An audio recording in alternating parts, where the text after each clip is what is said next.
Here's what's coming up on The World Today. White House National Security Advisor Jake Sullivan says Gaza war transitioning to precise targeting of Hamas leaders. Hungary blocks 50 billion euros of European Union funding for Ukraine.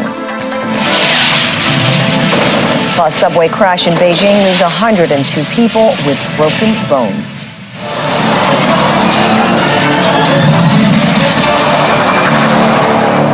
Hello and welcome to the program. I'm Susan Ilian.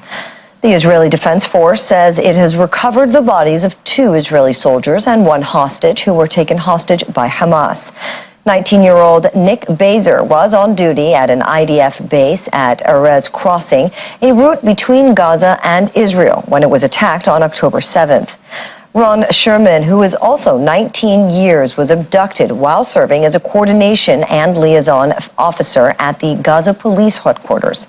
Earlier, Israeli special forces recovered the body of a hostage in Gaza. 28-year-old Elia Toledano was taken hostage at the Supernova Music Festival on October 7, along with his friend Mia Skem, who was freed 2 weeks ago during the temporary pause in fighting. However, Toledano's body has been returned to Israel, where it was identified by medical officers and police. White House National Security Advisor Jake Sullivan has met with Israel's Prime Minister Benjamin Netanyahu to discuss the war in Gaza. White House spokesperson John Kirby says the plan was to discuss the need to be more accurate in strikes.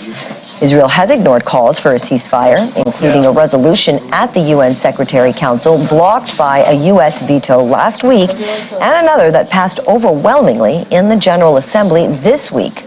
Mr. Sullivan has also visited Palestinian President Mahmoud Abbas in the occupied West Bank.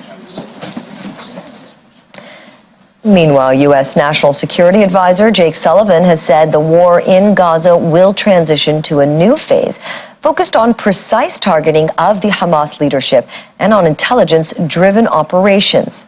Israel has come under increasing global pressure to reduce civilian casualties in an offensive that has killed almost 19,000 Palestinian civilians. Mr. Sullivan added that it would take months to achieve Israel's objectives in the war, but that fighting would proceed in phases, with a shift from the current campaign of intense bombing and ground operations. When Israel launched this campaign to root out the terrorist threat that Hamas poses to the state of Israel, it made clear from the beginning that this war would proceed in phases. We are now in the middle of a high-intensity phase with ongoing ground operations, military operations, in both the northern half and the southern half of Gaza. But there will be a transition to another phase of this war, one that is focused in more precise ways on targeting the leadership and on intelligence-driven operations that continues to deal with the ongoing threat that Hamas poses. This fight against Hamas, a deeply entrenched terrorist group in Gaza, is going to take time, and it's going to happen in phases, and we've said that from the beginning. And so there's no contradiction between saying the fight is going to take months and also saying that different phases will take place at different times over those months, including the transition from the high-intensity operations to more targeted operations. Distinguishing between innocent Palestinian people on the one hand and Hamas on the other hand is not just a moral question, though it is a moral question, because innocent people's lives should be sacred and protected. It's also a strategic question for Israel. And I think my Israeli counterparts didn't just acknowledge that, they very much indicated that their goal is to try to distinguish between innocent Palestinians and Hamas as we go forward. And we will continue to reiterate both publicly and privately our commitment to the notion that every innocent life should be sacred and should be protected. Similarly, Israeli Defense Minister Yoav Gallant explained to Mr. Sullivan that it will take several months to defeat Hamas in the Gaza Strip. Mr. Gallant claims that Hamas has been building its infrastructure under the ground and above the ground for a decade, and that to destroy the Islamist group, it will require long periods of time and will last more than several months, but will be successful. The two also discussed the need to return Israelis to their homes near the border with Lebanon after tens of thousands of people were displaced due to fighting with Iran-backed Hezbollah. The Hamas is a terror organization that built itself for a decade to fight Israel. And they build infrastructure under the ground and on the ground. And it is not easy to destroy them. It will take and require a long period of time. It will last more than several months, but we will win and we will destroy them. So thank you once again for coming to Israel, for helping us and for supporting us. In the meantime, top U.S. General Charles Brown will join Defense Secretary Lloyd Austin for meetings in Israel in the coming days. Major General Patrick Ryder said at a press conference that it will be General Brown's first trip to the Middle East since becoming chairman of the Joint Ventures of Staff. Mr. Austin will leave for his Middle East trip on December 16 and will also visit Qatar and Bahrain. Secretary Austin will travel to the Middle East region on December 16th to meet with leaders in Bahrain, Qatar, and Israel. In Bahrain, the Secretary will meet with the Crown Prince and Prime Minister to thank him and discuss the important role Bahrain continues to play in enabling regional security, especially for maritime operations. He will also underscore the Combined Maritime Task Force's vital role in protecting critical international waterways in the region. Additionally, the Chairman of the Joint Chiefs of Staff, General C.Q. Brown Jr., will join Secretary Austin in Israel for meetings with senior Israeli officials. This will be General Brown's first trip to the Middle East as chairman. Palestinian Prime Minister Mohammed Shtaya believes international pressure on the Palestinian Authority to overhaul its leadership and step up reforms are a distraction from the need for a political horizon to lay the basis for peace after the Gaza war. Mr. Shtaya, who was speaking in an interview, called for international intervention to end the decades-long conflict, adding that the United States, the country with the most regional clout, had so far failed to use its influence effectively. Plans for the future in Gaza once Israeli forces end their weeks-long invasion have remained unclear, but there is broad international support for a leading role to be assigned to the Palestinian Authority, which currently exercises limited governance in the occupied West Bank. However, the Palestinian Authority, the body created in the wake of the 1993 Oslo Accords, has been plagued by accusations of inefficiency and corruption, with Washington pressing for a shakeup in the leadership around 88-year-old President Mahmoud Abbas.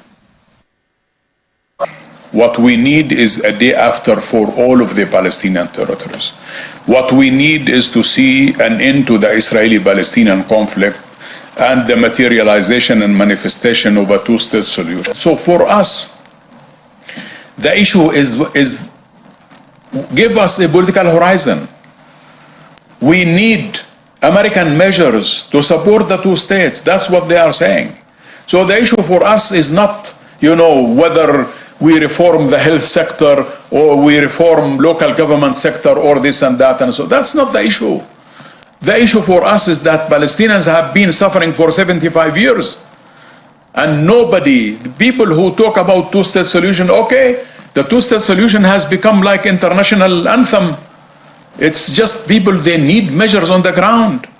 That is the thing. That should not be there. So United States can put serious pressure on the Israelis. United States can tell Israel to stop the war. Today what is needed is for the United Nations Security Council to say with a very clear timetable that this Israeli occupation that has occurred on the Palestinian territories since 1967 should end, and this is the timetable that should be given to the Israelis, to the Palestinians, to end this conflict. Israel's Prime Minister Benjamin Netanyahu has met with the president of the International Committee of the Red Cross, Mirana Spolarik. According to a statement by the Prime Minister's office, Mr. Netanyahu described the atrocities carried out by Hamas to the ICRC president. He also presented her with a package of medicines, demanding the Red Cross deliver it to the hostages in Gaza. Spolarik met earlier with families of hostages in Tel Aviv. Deliberate and systematic. There's a difference between the deliberate and systematic murder, maiming, and menacing of civilians, which is what terrorism is, and the unintended consequences, unintended casualties that accompany any war. And this is the entire difference. And I want to express my gratitude for your help in supporting the release of the hostages. But at the same time, some of the statements that have come out from the organization seem to not make the distinction that I've just made. And the United Nations has issued a statement warning the tragic consequences of the conflict will be disproportionately borne by women and girls for generations. The statement adds that pregnant women, young children, older persons, and persons with disabilities are at higher risk of communicable diseases, malnutrition, and death, all of which become increasingly likely as Gaza's civilian infrastructure collapses. The UN warns the interruption to housing, school, and healthcare will destroy the already fragile future of young girls in Gaza. And still ahead on the program, the Economic Community of West African States officially suspends Niger over coup. Details in a moment. Stay with us. Welcome back. European Union leaders granted Ukraine a major political win by agreeing to start membership negotiations at a time when its counter-offensive against Russia's invasion has failed to make major gains and U.S. military aid has become more uncertain. EU leaders also agreed to grant Georgia the status of membership candidate, with Georgian Prime Minister Irakli Garibashvili hailing the move a historic decision. Mr. Michel added that the European Council had also decided to open accession negotiations with Moldova. Good evening, everyone. This is a historic moment, and it shows the credibility of the European Union, the strength of the European Union. The decision is made. We open negotiations with Ukraine and with Moldova. We granted status to Georgia and with Bosnia and Herzegovina. We will open negotiations, and a report will be issued in March. And based on that, we'll make a decision in March. This is extremely important. We want to support Ukraine. It's a very powerful political signal. It's a very, very powerful political decision. And today and tonight, I think to the people of Ukraine, we are on their side, and this decision made by the member states is extremely important for the credibility of the European Union. Meanwhile, EU leaders have expressed optimism over talks on financial support for Ukraine, and particularly for Estonian Prime Minister Kaja Kallas. Ukraine's future is in Europe. Nothing that Kyiv will not be left without support. When Ukraine is Ukraine is struggling in the military side, then we should also provide them political support. And this is the political support to say that we move on with the processes, and Ukraine's future is in Europe. As I said before, we will reach an agreement on the financial aid. There was a clear political will. It was just 3 o'clock already, and it was clear that we are not reaching the solution yesterday night. What, of course, we have to work with is the financial support. What I can assure you that Ukraine will not be left without support. There was a strong will of 26 to provide this support, and there were different ways how we can do this. But I think a lot of progress has been made. We see what the framework could be of an agreement, but it looks like we need a few weeks to get there. But there as well, the message to Ukraine is we will be there to support you. We need to figure out a few of the details to get there, but we will be there to support, and that's the message we want to give today. Well, Hungary is still the elephant in the room, and it's not giving up as it has blocked 50 billion euros, approximately $55 billion in European Union aid for Ukraine, just hours after an agreement was reached on commencing membership talks. The aid blocking was announced by Hungarian Prime Minister Viktor Orban. And over in China, where a rush hour collision between two subway trains in Beijing has left a total of 102 injured with broken bones. According to authorities, more than 500 people were sent to hospital after the incident, and approximately 423 people have been discharged this morning. The trains collided during heavy snowfall while going downhill on the changing subway line. While such accidents are not common on the Chinese capital's transport network, snowstorms reportedly led to slippery tracks. Beijing subway apologized for the incident, adding that the medical bills of those injured would be covered.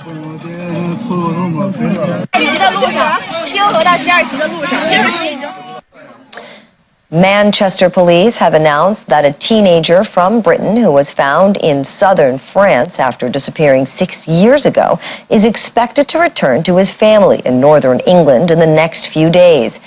Alex Batty disappeared at the age of 11 during a holiday with his mother and grandfather to Malaga, Spain in 2017, and both are still wanted in connection with his disappearance. Greater Manchester Police told a news conference they were working with the French authorities to bring Batty back to Britain and to his grandmother, who was his legal guardian. According to French authorities, a delivery driver spotted the teenager wandering along a highway in the region around the southern city of Toulouse after having fled a spiritualist mountain community in the Pyrenees Mountains. Manchester police said they were still working to establish the full circumstances of Batty's disappearance and where he had been for the last 6 years. Germany's coalition government has agreed to changes to its 2024 budget. That comes after weeks of tense negotiations following a ruling by the country's top court that said the previously agreed budget was unconstitutional. Joining us with more from Berlin is DW correspondent Chipanda Chimbelu. Can you bring us to speed about what was agreed, Chipanda? Well, this new budget draft aims to plug a 17 billion euro hole, which was a result of the Constitutional Court ruling last month. Now, the judges at Germany's top court said it would be unconstitutional for the government to divert funds meant to fight the COVID-19 pandemic and use them for the Climate and Transformation Fund, which was, of course, created by the government. Now, in the new budget draft, the government has cut funding for its Climate and Transformation Fund by 12 billion euros. And it doesn't stop there. There's cuts to incentives for electric mobility, solar energy, and even the national rail operator Deutsche Bahn. The government is also reducing climate-damaging subsidies, and it will raise the carbon emission levy for fuel, heating oil, and gas. Now, that is something that could help the government raise revenues of around 1 billion euros. And tell me, how has the budget deal been received? Well, this is a budget compromise that is generally coming under criticism. The head of the Christian Democrats, the main opposition party, called the new budget financial policy trickery, and he thinks the government will run out of money. As for companies, they fear that the carbon emission levy will lead to higher prices for consumers. And industry representatives believe that the government has just delayed coming up with answers to ongoing economic challenges. They decry the fact that the government's Climate and Transformation Fund will now have less money to help companies spur green innovation. And of course, ordinary Germans will also feel the pain of the higher costs for heating and electricity, and even flying within the country will be more expensive. Now, all of this will come at a time when many household budgets are already overstretched. So this isn't a compromise that is making anyone happy. Chipanda, where does this budget compromise leave the German economy? Well, the budget deal removes some uncertainty about the near future, but it doesn't solve the challenges that the German economy is facing. Now, that is, of course, the consensus from industry in particular. Germany's economy is expected to shrink this year, and it is forecast to grow only 0.7% next year. Now, that is much slower than other Western economies. And of course, the other countries, in particular the US, are borrowing heavily to encourage green innovation. But that is not what is happening here in Germany. Industry just doesn't have as many incentives to invest in green technologies as it would, for instance, in the US market. And the higher energy costs in Germany aren't helping. In fact, a recent poll by the German Federation of Industries, the BDI, showed that 1 in 3 German companies are considering moving production abroad. So this budget may very well have an impact on the investment climate in Germany. Thanks, Japanda. The White House declared an end to gun violence in America and recently announced a Safe States initiative to help combat the violence. Our Washington correspondent, Maria Bird, met with Maryland State Senator Will Smith, who will be working with the White House to implement this initiative. Senator Smith, thank you so much for joining us. Thank you for being able to take some time out of your day to be at the White House to consider gun violence. We know the state Safe initiative is underway by the Biden-Harris administration. Tell us how Maryland plans to use this and how this plans to impact the residents of Maryland. Well, first I want to thank the Biden-Harris administration for taking the initiative and creating the first ever Office of Gun Violence Prevention. As you know, in Maryland, we've taken a number of steps over the course of the last decade, really, and in the most recent years to further our gun violence protection initiatives. I think we lead the state in a number of these initiatives, but what we know is that our borders are porous. And so it was great to be with leaders from across the nation who brought together to Washington, D.C. here at the White House, their stories, but also their policy solutions. And so it was a really great opportunity to exchange ideas and to leverage some of the knowledge from around the country. Now, most of our reporting is overseas. And when I speak to people in other countries, they ask the question, what's happening in America? Is it safe to even walk the streets? What is really happening as we talk about the gun violence and why? And the question always comes to me, why is it that there has not been a ban on guns in America? Well, in America, we have more guns than people in the United States, and gun violence is now the leading cause for our youth, for our children, and so we also have a serious mental health issue with regard to suicide and the nexus to suicide and firearms. So we are in a crisis in the United States. We also have strong Second Amendment protections, but I guess the narrative that I'd like to kind of press upon folks is that your healthy respect and regard for the Second Amendment is not an opposite, and does not have to be an opposite to sensible gun regulation. So, for instance, weapons of war have no place in the streets of American cities and towns. Universal background checks on all firearms are something that's very common sense. They can lead to greater security and safety for all Americans. So we struggle with that, but that's why initiatives like this at the highest level are so important. And lastly, as you think about the state of Maryland, what are some of the ways that we know that it takes a lot of money oftentimes to provide these type of programmings? What are you hopeful that the Biden-Harris administration is going to be able to do with the Safe State initiative to be able to help fund and support these type of initiatives? I mean, a lot of what, we depend on VOCA funds, these are federal funds that come through. Some states struggle they put up barriers and hurdles to access that money. Some states like ours in Maryland, we don't have as many of those hurdles, but we need more of it. And so we're looking for greater collaboration and more support from the federal government, which of course, the signal, the creation of this center and the convening of these legislators from across the country is very, very promising. And we look forward to working in partnership with the White House for years to come. Thank you so much, Senator Smith. Manchester police have announced that a teenager from Britain who was found in southern France after disappearing 6 years ago is expected to return to his family in northern England in the next few days. Alex Batty disappeared at the age of 11 during a holiday with his mother and grandfather to Malaga, Spain in 2017, and both are still wanted in connection with his disappearance. Greater Manchester Police told a news conference they were working with the French authorities to bring Batty back to Britain and to his grandmother, who was his legal guardian. According to French authorities, a delivery driver spotted the teenager wandering along a highway in the region around the southern city of Toulouse after having fled a spiritualist mountain community in the Pyrenees Mountains.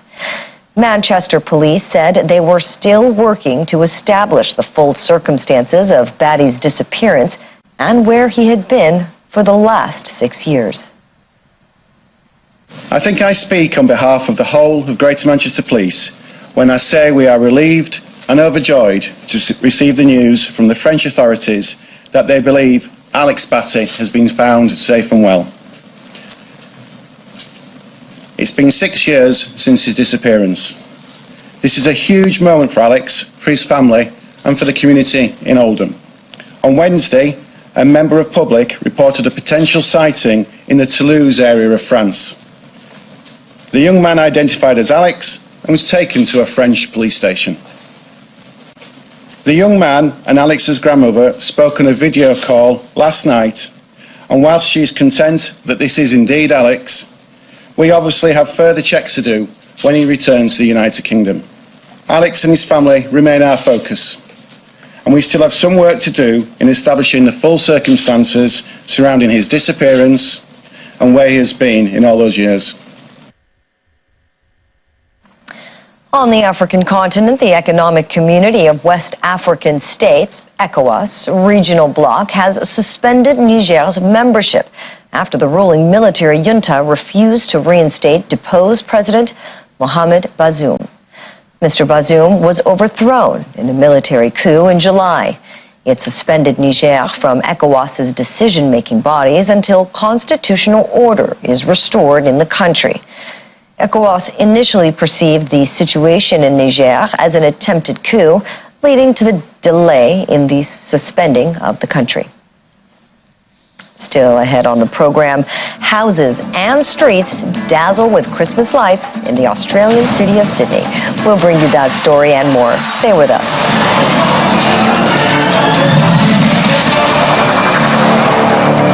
Welcome back from the break. Now let's bring in Baha Zahid. He's a Palestinian living in Nigeria, and he's joining us virtually from Abuja. Thank you for joining us, Mr. Zahid. I just want to know a little bit about your earliest memories growing up in Palestine, if you had a chance to experience that, and what led you to leave Palestine. First, good evening, and good evening to everybody in Nigeria.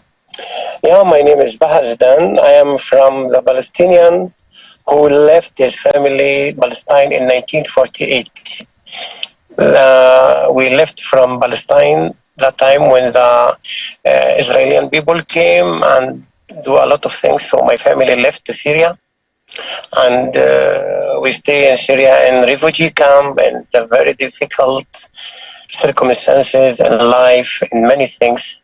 We stay every family in one room without doors, without windows. And let me explain what my mother, my father said. They was living in a city called Tabariya, and the Tabariya was living in very peace. Before 1948, there's Jewish, there's Muslims, there's Christians, and all of them living a normal life with peace, with love, with happiness. Because I believe always Palestine is a peace land. Palestine is a land of all the messengers, for all the religion, not for anybody. And come and just to throw another one, and everybody was living in peace. Mr. Zahid, could you recount the circumstances that led to your family being forced to leave? You said that was around 1948? Yes, of course, because that time when different, not the main Jewish was living with us in Palestine. There's many Jewish came from different countries in the world, came from Russia, came from Poland, came from Germany, came from many countries, and there was all of them stranger, and all of them has a nationality, has a national, has citizenship in that country, came and do some armed militant called Hagana, and start to do killing in some villages. So another village, another city will afraid. Because of that, most of the families left to different Arab countries until the peace can be can be come back, and this one is the end. We are, since almost 75, 76 years, we are out, and all of us, we are in camps, in refugee camps in different countries, from Syria to Lebanon to Jordan, and some of them travel abroad to South America. This is what all our people just left without even mercy for them. So how has the situation in Palestine, that situation, really affected the trajectory of your life? How did it hinder it or change it or affect it? Of course, my dear. Anybody, human being, he will know what can affect us.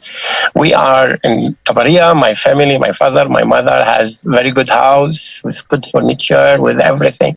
And suddenly we find ourselves and find themselves in refugee camp.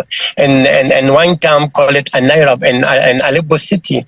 No houses, just hostel for army, no doors, no windows, and put in each house one room, but big family, can be 6, can be 7, and no water, no toilet, for one toilet for many hostel, no water, we have to, no light, a lot of cold in the winter, very hot in the summer because of the ring. Really affect us, because we was living good life in Tabaria. All my family, my father fisher, all my mother helped him, and we have very settlemental life. Suddenly you find yourself nowhere, no house, and nothing in your in the good life. So, Mr. Baha Zahid, what are your thoughts on the current state of affairs in the region? What's going on right now? And can you explain what some people that you know back in Gaza or Palestine are going through at the moment? Yes, this is very good question.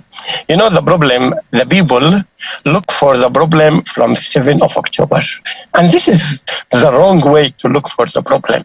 Our problem starts since 1948, 75 years from the occupation, thousands of millions of refugees, thousands of people died, thousands of people in the prisons, took all the land. Gaza is like big prison. Nobody can go out, nobody can come in. Before you can come in, you have to stay. Some people from Gaza, some friends can stay in the border more than from 2-3 days before can enter Gaza. Gaza is the big prison in this world. People not looking for only 7 October, for what happened. Look for all the problems happen along 75 years. Why Israel army, it is close to Gaza? This is the main question. Why army is close to Gaza, almost 2 kilometers? Can somebody ask? The problem is the occupation. The problem who took our land. The problem who don't follow the peace plan before. They are rejecting everything. Go now, anybody can enter in Google and find out how many prisoners we have in Israel prison. Children, women, children 13 years, 14 years. People has supposed to stay 400 years or 400 years. Always attack the mosque. Always are not allowed people to go to mosque. There's a lot of things is going on. The 7 October came as a result for the occupation. Mr. Zidan, if you could, in my final question to you, sir, if you could convey one message, a clear, concise message to the world about the Palestinian conflict and the plight of the refugees affected by the conflict, what would it be, and how do you want to see this issue being resolved? My message to the world, please, first of all, ceasefire. Stop killing children, women, old men, everybody in Gaza. My second question to the people, what is the rate of Palestinians to die to satisfy you? Let me know what is the rate. How much? Need 100 people to die from Palestinian people to satisfy you in Europe, to satisfy you in all the world? I want to know what is the rate, so we know. Please, Please, my message to all the world, to all the nations, to all the presidents in this world, please stop killing. Cease fire in Gaza. Let people live with peace. I think that to solve this problem, we need our country. We need land. In 1993, we start Oslo peace, and we agree on the two countries and for two people to be in border of 1967. But nobody from Israel agreed to give us our land. What we need? We need our rights. In all the world, you can go to any country, you will not see. Only the Palestinian people has no country. Only the Palestinian people has no city, can go and live without army. Even in Rafah, after the peace plan, if you can see army in every village, you can see army in every city. Divide, nobody can move. You can kill children in anywhere. Please, all what we need is peace. We are Palestinian people. We are very peaceful people. All what we need to live with peace, with love. Thank you. So put pressure on Israel and nations and the nations to stop, agree and approve immediately for two countries in the border of 1967. That's all what we need. We are not the people who love die. We are not the people who love to be refugee. No, we are people with peace. All what we need our country. Thank we you, need Mr. Palestine Zahid. free. Zidane. We need Palestine free. Thank you very much. Thank you very much for your time. Appreciate you.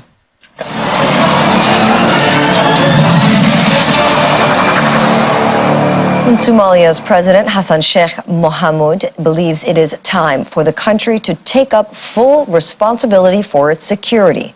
He insists the achievement of this objective will not only benefit Somalia, but it will also contribute to regional and global peace and stability. The Somali president was speaking at the Somalia Security Sector Conference in New York. We know that it's a time for Somalia to take up full responsibility of its security. The achievement of this objective will not only benefit Somalia, but it will also contribute to regional and global peace and stability. With Somalia facing numerous challenges, including violent extremism, conflict, poverty, and drought, followed by floods brought by the El Nino effect of the climate change, Somalia is among the most vulnerable nations to the climate crisis, despite making among the least contribution to the international greenhouse emissions. Climate shocks are further exacerbated by the ongoing security, which undermines the development of much-needed resilient infrastructure and livelihoods. Both climate change and terrorism are global issues, but we are disproportionately bearing their burden locally, while the global responsibility is lacking. On the financial front, we have strengthened anti-money laundering and countering of financing terrorism policies, which have resulted in hundreds of Al-Shabaab-related bank accounts to be frozen. Ideologically, we have also mobilized local communities across Somalia to publicly reject Al-Shabaab and brought together religious scholars who unanimously denounced the ideology and the practices of Al-Shabaab and branded it as un-Islamic.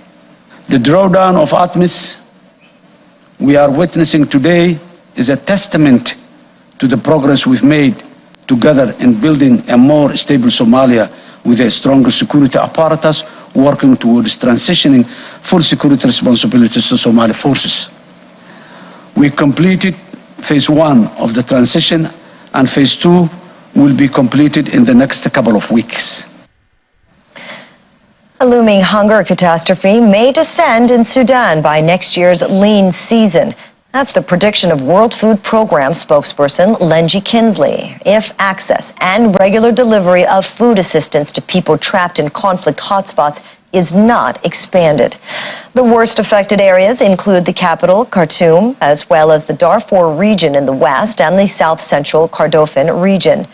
Lenny Kinsley was briefing via video teleconference from Sudan, where conflict erupted in the middle of April this year. Today as WFP, we are warning of a looming hunger catastrophe by next year's lean season. if we're unable to expand access and regularly deliver food assistance to people trapped in conflict hotspots such as Khartoum, the Darfur region in the west, and the south central Kordofan region. So this new analysis shows the highest level of hunger ever recorded during the harvest season, which is ongoing right now, and it's typically a period where more food is available.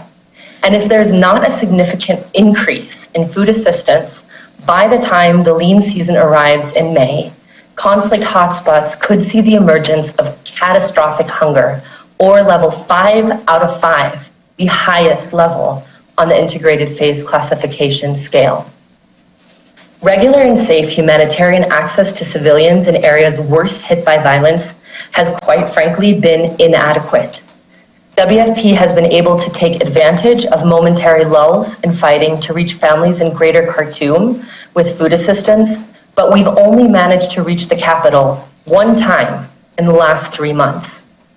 And only 1 in 5 people who WFP has identified as most urgently in need of food assistance in the Khartoum area has received food aid since the conflict started.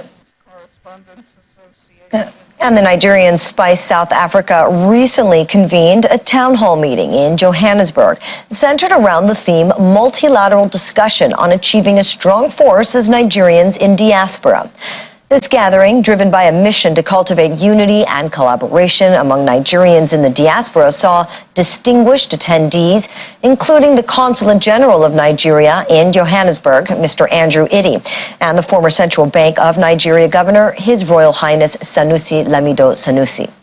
The meeting provided a platform for robust discussions on bolstering the collective strength of the Nigerian diaspora community.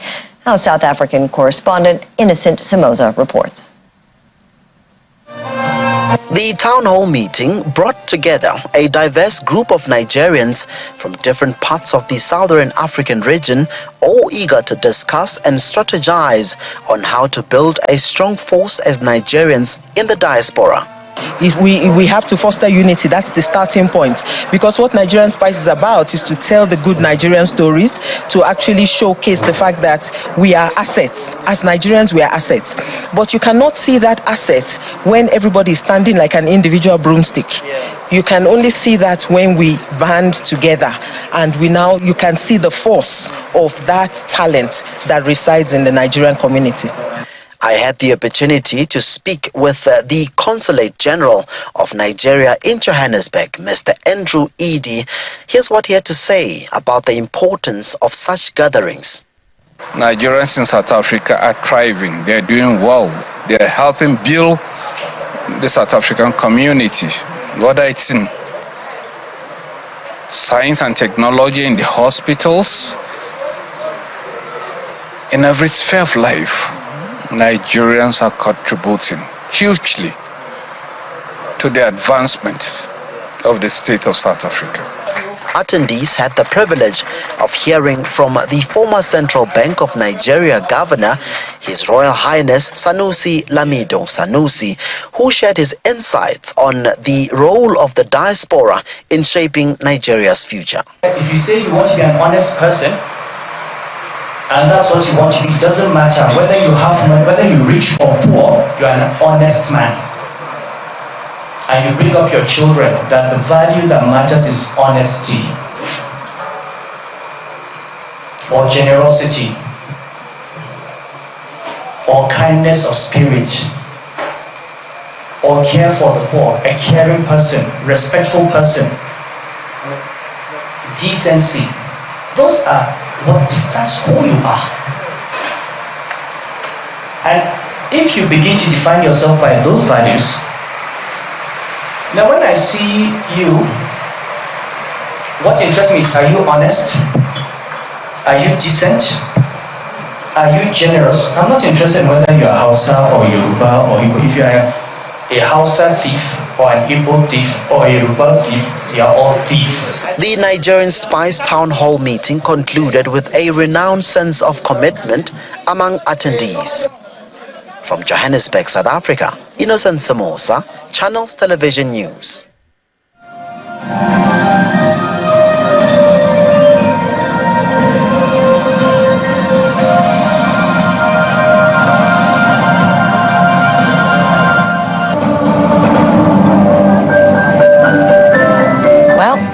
have it. Christmas light displays and decorations thrilled onlookers in Sydney as the festive season kicked into gear in the harbour city. Sydney's largest Catholic cathedral, St. Mary's, was illuminated with colourful projections portraying scenes from the carol 12 Days of Christmas. The tallest Christmas tree in New South Wales, according to the City of Sydney Council, sparkled in the commercial district of Martin Place with its 110,000 plus lights, 330 large baubles and trimmers, influenced by Australian flora, capturing the attention of all. A multicolored giant bauble flashed light across Darling Harbour, while shoppers were greeted with a canopy of light along Pitt Street Mall.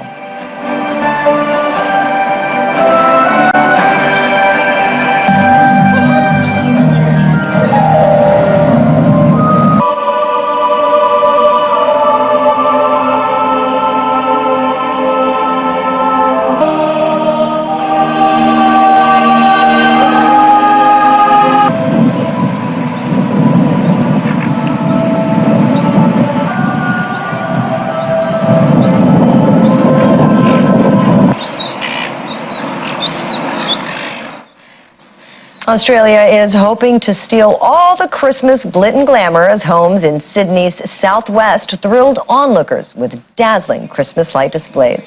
Houses were decorated with thousands of string lights and numerous Christmas-themed display pieces, delighting onlookers who either drove or walked the length of homes to get a better look and take photos with their friends and families.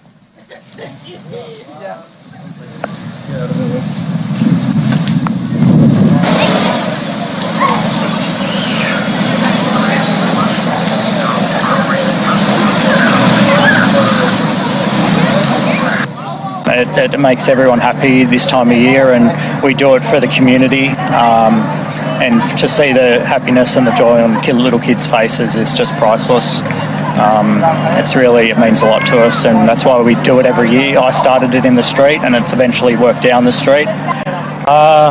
Look, if I was to do it all at once, I think a good month it would take me to put it up. Other houses in the street take a good weekend. All day, solid days, like 12-hour days to put them up. But yeah, we enjoy it. It's amazing. So this is a family tradition that we always do, and it's one of our friends' first time here. I think it's just really nice and magical for all the kids especially to just witness all the lights.